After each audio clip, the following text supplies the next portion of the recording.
always arrives the moment you stop needing it. The call you waited years for, the person, the answer. For so long, nothing. Silence, doors that wouldn't open no matter how hard you pushed against them. And then one day, you let go. Not dramatically. You just loosen your grip on something you didn't even know you were holding, and the world goes quiet. That's when it starts.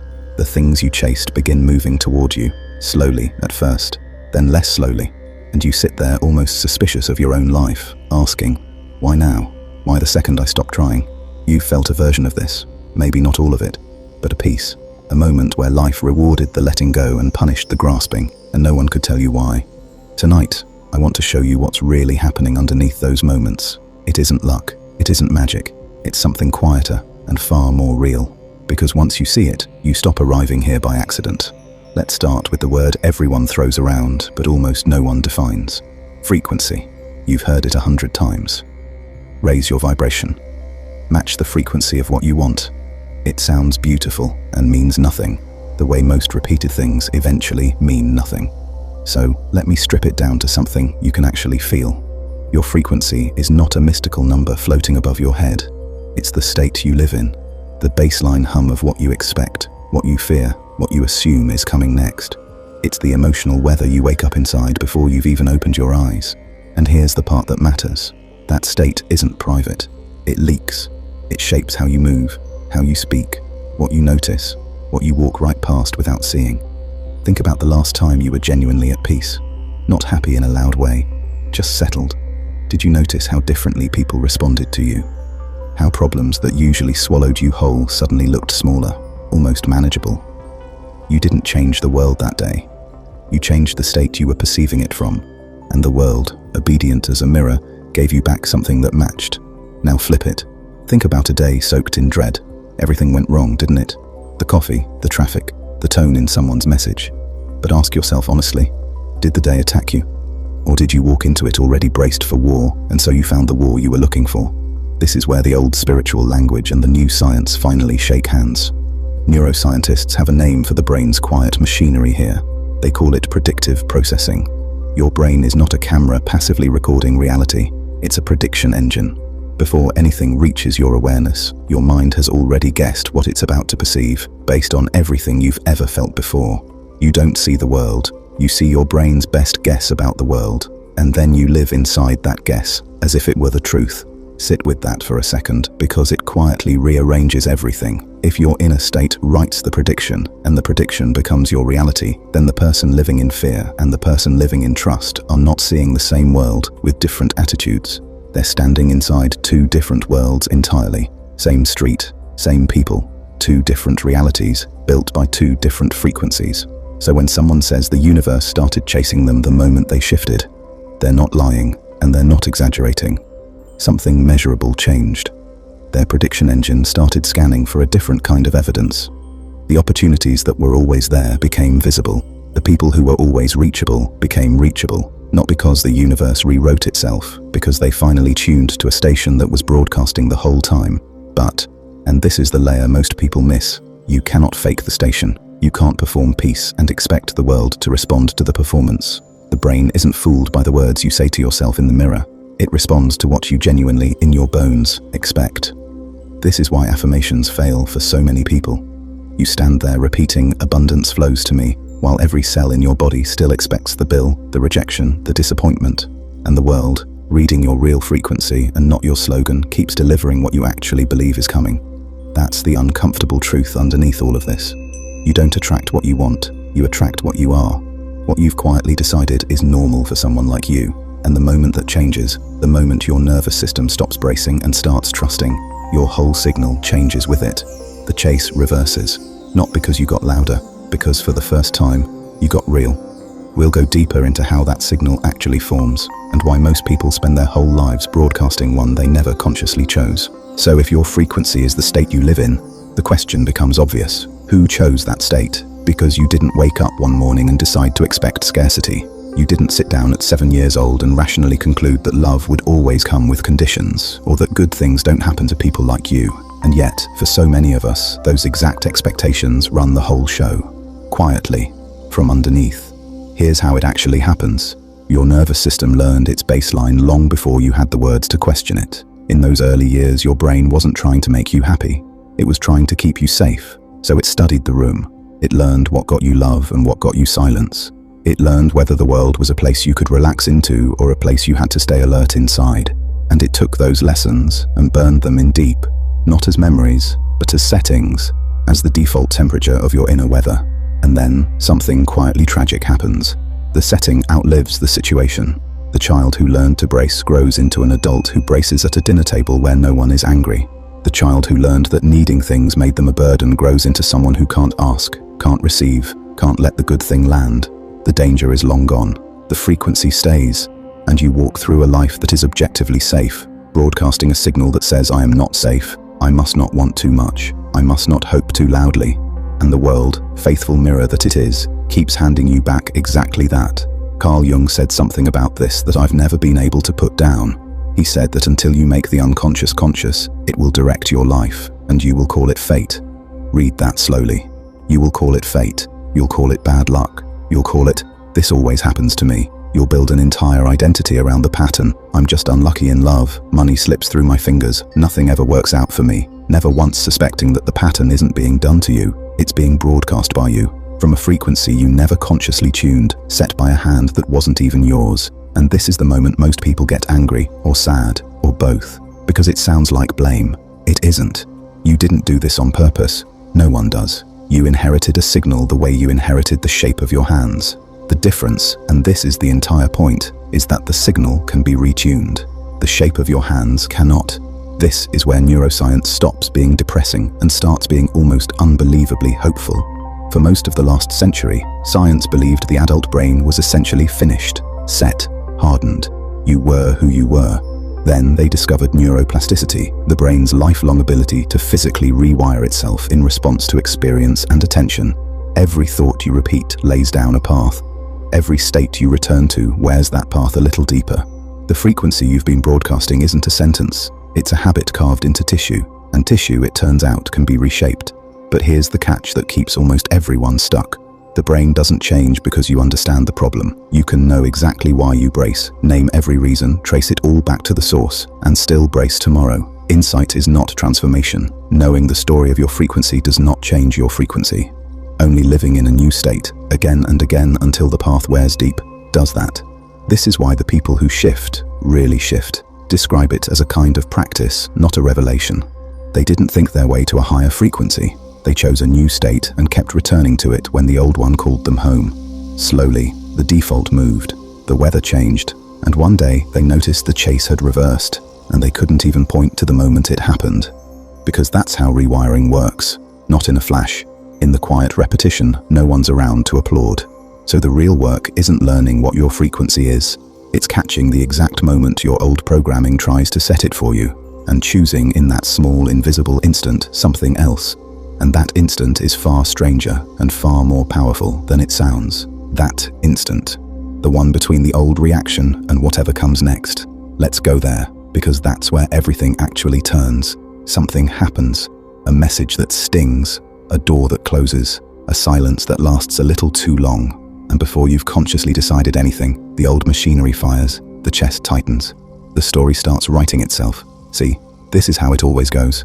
That whole cascade happens fast, faster than thought, because it's not thought, it's the path worn deep. It's your frequency reasserting itself, pulling you home to the state it knows best. And here's what almost no one tells you. In that exact moment, there is a gap, tiny, maybe half a second, between the thing that happened and the meaning you give it, between the trigger and the reaction. Most people never feel that gap exists because they move through it at full speed, every time, on rails laid down decades ago. But the gap is real, and the entire shift, the whole thing, lives inside it. There's a line, often attributed to Viktor Frankl, the psychiatrist who survived the camps and spent his life studying what kept the human spirit intact under the unthinkable. Between stimulus and response, there is a space, and in that space lies our power to choose, and in our choice lies our growth and our freedom. That space he's pointing to is the gap, and learning to feel it, actually feel it open in real time, is one of the most quietly radical things a human being can learn to do. Because watch what happens when you find it. The message stings, the old path fires. But this time, instead of being swept down it, you notice. You feel the bracing begin, And in that noticing, something extraordinary occurs. You are no longer the reaction. You're the one watching the reaction, and the one watching is always freer than the one reacting. This is the thing the old contemplatives knew long before there was a word like neuroplasticity. They called it presence, witness, awareness, the capacity to observe your own inner weather without being swallowed by it. And modern science is finally catching up, showing that this simple act, noticing your state instead of becoming it, physically engages a different part of the brain. You shift out of pure reactivity and into something more spacious, something that can choose. But I want to be honest with you because I'm tired of people making this sound easy. The first 100 times you'll miss the gap completely. You'll be halfway down the old road before you even realize you got pulled in again. That's not failure.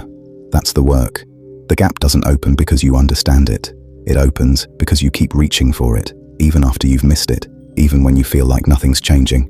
And then one day, and you won't be able to predict which day, the message stings, the old path fires, and you catch it, right at the start. You feel the whole familiar cascade reaching for you, and you simply don't go. You stand in the gap, and you choose a different state. Trust instead of bracing, openness instead of armor, and it feels almost like nothing. No fireworks, just a quiet refusal to broadcast the old signal one more time. That's it, that's the entire mechanism. That unglamorous little moment, repeated, is what people are describing when they say the universe started chasing them. They learned to live in the gap, and from inside that gap, they kept choosing a frequency the world had never heard from them before. Because here's what the bracing was always costing you, and it's more than peace. Every time you collapse into the old reaction, you don't just feel bad, you broadcast contraction, you narrow your own perception, your brain scanning only for threat, blind to every open door in the room. The chase can't reverse while you're contracted, because a contracted state literally cannot perceive what's reaching toward it. So the gap isn't just about feeling calmer, it's about staying open long enough to see what was always trying to find you, and what's trying to find you is closer than you think. So let's talk about what's actually reaching toward you. Because this is where the word universe stops being poetic and starts being almost literal. When people say the universe chases them, the mind wants to picture some cosmic force out there, keeping score, deciding to reward you. But I don't think it works like that. And honestly, that version keeps you small, waiting, hoping you've been good enough to deserve it. What's really happening is stranger and far more intimate. The universe isn't out there responding to you, you are a part of it, and when you change your state, you change the part of it you can perceive and touch. Think of it this way, you've been living in a house with 100 rooms, but the frequency you were broadcasting only ever lit up 3 of them. The same 3, for years. Every relationship, every opportunity, every version of yourself you thought was possible. All of it confined to those 3 lit rooms, because that's all your signal could illuminate. The other 97 weren't missing. They were dark, waiting, full of everything you assumed your life would never hold. And when your frequency rises, the lights don't come on all at once, but they come on, room by room. A door you swore was a wall turns out to have been a door the whole time. A person who was always there suddenly becomes someone you can actually receive. The opportunity that appeared out of nowhere was standing in a room you'd never had the frequency to enter. That's the chase. It was never the universe running toward you from somewhere far away. It was your own life, expanding into rooms you finally had the signal to light. And there's something I've watched happen again and again in people who reach this point. They become almost magnetic, and they can't explain why. People are drawn to them. Things fall into place with an ease that used to feel impossible. And the ones around them say you got lucky, you changed. What happened to you? And they can't put it into words, because what happened didn't happen out there. It happened in the state they were broadcasting from. The world just rearranged itself around the new signal, the way iron filings rearrange around a magnet that was always capable of pulling the moment it's finally charged. I want to stop here for a moment because if any of this is landing, if you've felt even a flicker of recognition tonight, I want you to do something small right now that anchors it. In the comments below, write this one line: "The universe is rearranging for me." That's it. 5 words. Say it as a statement, not a wish, not I hope, but a quiet, certain thing. Because something happens when you put it into words and send it out. You're not just typing, you're choosing, in this small, visible instant, to broadcast a different signal than the one you walked in with. And I read these, watching a few hundred people decide, on the same night, that the universe is rearranging for them. There's a quiet power in that I don't fully have words for. The universe is rearranging for me. Leave it below. Let it be the first room you light tonight. Now, back to those dark rooms, because there's a reason most people never light them, and it isn't lack of effort. It's something far more subtle, and it hides in the very thing you'd swear was helping you. The thing keeping the rooms dark is often the wanting itself. I know how that sounds. We're taught that wanting is the engine, that if you just want it badly enough, you'll get there. But desire, the desperate kind, carries a frequency of its own, and that frequency is lack. When you want something from a place of "I don't have this, I'm not whole without this," you are broadcasting absence. You're standing in a dark room, screaming for light, in a signal that says darkness is what's normal for me. And the world, the faithful mirror, hands the darkness back. This is the paradox that breaks people. The harder they chase, the more they broadcast the lack, the darker the rooms stay. And the moment they let go, really let go, not as a strategy, but as genuine peace, the signal finally shifts from lack to fullness, from "I need to, I am," and the rooms light up. That's why it always arrives the moment you stop needing it, not as a cosmic reward for your patience, but because needing was the very thing keeping it dark. We're going to go into that letting go now, what it really is, and why it's so much harder than it sounds. Letting go. Two words that have been ruined by overuse, draped over coffee mugs and posters until they mean nothing. So let me tell you what letting go actually is, because it's almost the opposite of what people think. Most people hear "let go" and they imagine giving up, stop caring, detach, go numb, pretend you don't want the thing. So they perform a kind of spiritual shrug. "Oh, I'm not attached to the outcome," while underneath, the wanting is screaming louder than ever. That's not letting go. That's suppression wearing a calmer mask. And the body knows the difference, even when the mind has fooled itself. The frequency of forced detachment is still the frequency of lack. You've just put a lid on it. Real letting go is something else entirely. It isn't the absence of desire. It's the absence of desperation. You can want something deeply, a love, a calling, a life, and still not be ruled by the fear of not having it. That's the shift. Not "I don't care," but "I care and I trust, and I'm not going to abandon my own peace to chase this." The wanting stays. The clutching dissolves. And here's why that changes everything on the level we've been talking about. Desperation comes from a single root belief that the thing out there is the source of your wholeness, that you are incomplete until it arrives. And as long as you believe that, you broadcast incompleteness, no matter how many affirmations you stack on top. But the moment you locate your wholeness inside yourself, when you stop outsourcing your okayness to some future event, the desperation has nothing left to feed on. It quietly starves. And what remains is a strange, steady fullness that doesn't need anything to arrive in order to be at peace. That fullness is the highest frequency a human being can broadcast, and it is precisely the one the world cannot resist. There's an old paradox the contemplatives across nearly every tradition stumbled onto, in their own languages, across thousands of years, that the things of life arrive most easily to the one who has stopped needing them to arrive. That the open hand receives what the clenched fist crushes. They didn't have neuroscience. They didn't have the language of predictive processing or nervous system states. But they noticed the pattern. The grasping pushes life away. The trusting draws it near. And they spent their lives trying to teach a truth that can't really be taught, only lived into. Because you can't fake this one either. You can't let go as a technique to make the thing come faster, because then you haven't let go at all. You've just disguised the grip. The universe, the mirror, your own nervous system, they read the real signal underneath the strategy. Letting go only works when it's genuine. When you would, in some quiet, honest place, be okay, even if it never came. That's the exact moment it tends to come. I know how maddening that sounds. You have to actually release it for it to return. You can't cheat the gap between needing and trusting. And most people circle that gap their entire lives, pretending to let go while their hands stay closed, wondering why the rooms stay dark. But the ones who cross it describe the same thing, almost word for word, a lightness, a quiet, a sense that they're no longer at war with their own life. And then, almost on cue, almost suspiciously, things start to move. The call comes, the door opens, the person appears, not because they manifested it through force, but because they finally stopped broadcasting the one signal that was holding it all at a distance. So letting go isn't losing your desire. It's outliving your desperation. It's keeping the dream and dropping the fear. And when you can hold something that lightly, wanting it fully, needing it not at all, you become almost impossible for life to ignore. And here's where it gets deep, because there's a final layer underneath even this. A question that sits beneath the wanting, beneath the letting go, beneath the whole thing. Who is the one doing the wanting? Who is the you that wants the love, the money, the peace? Because if you look closely, really closely, you find something that quietly undoes the entire game. And that's where we're going next. Who is the one doing the wanting? Sit with the question, because it's not rhetorical. All night we've talked about your frequency, your state, the signal you broadcast.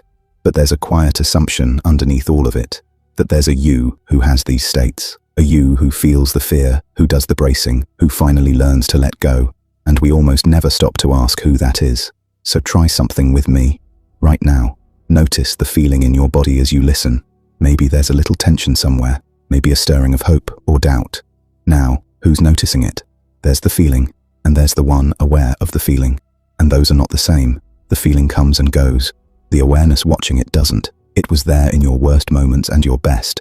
It hasn't aged the way your face has. The one who's been looking out from behind your eyes since you were a child is, in some strange way, the one constant in a life where everything else has changed. That awareness, that quiet watcher, is not your fear. It's not your story. It's not the wound that set your frequency all those years ago. It's the thing that's been aware of all of it, untouched, the whole time. And the moment you feel that, even faintly, something loosens. Because if you are the awareness and not the state, then the state is something you're having, not something you are. The fear becomes weather, not climate. The old frequency becomes a song playing in the room, not the room itself. And you, the one listening, were always free to change the station. You just thought you were the song. I want to pause here, because I've been talking to you all night, and I want to say something real to whoever's actually listening right now. I don't know exactly where you are. Maybe you've got headphones in, late, the house finally quiet, this playing into a darkness only you can see. Maybe you're driving, or you put this on to fall asleep and somehow you're still awake, still here. I don't know what you've carried to get to tonight, but I know nobody listens to something like this at this hour unless some part of them is reaching for something, unless some part of you already suspects you were meant for a frequency you haven't fully lived yet. I see that part of you, and I'd rather speak to that part than to all the noise around it. Because that reaching, that quiet refusal to believe this is all there is, that's the watcher waking up. That's the awareness behind your eyes starting to suspect it's bigger than the story it got handed. And the fact that it kept you awake tonight, listening, is not nothing. It's the first light coming on in a room that's been dark a long time. So back to it, because this changes how the whole chase works. When you stop identifying with the state and start resting as the awareness behind it, your frequency doesn't just rise, it stabilizes. This is the difference between someone who has good days and bad days at the mercy of life and someone who's anchored. Life still moves through them. The sting still stings, but they're no longer thrown because they know what they are underneath the weather. And that steadiness, that unshakable quiet, is the highest, most magnetic signal a human being can hold. The world doesn't chase the happy person. Happiness flickers. The world chases the anchored one, the one who can't be knocked off their frequency because they finally know it isn't a mood. It's who they are when they stop pretending to be the storm. And from that anchored place, something becomes possible that we haven't touched yet. The deepest version of all of this, where the chase doesn't just reverse, where it disappears entirely, because there's no longer any distance left to close.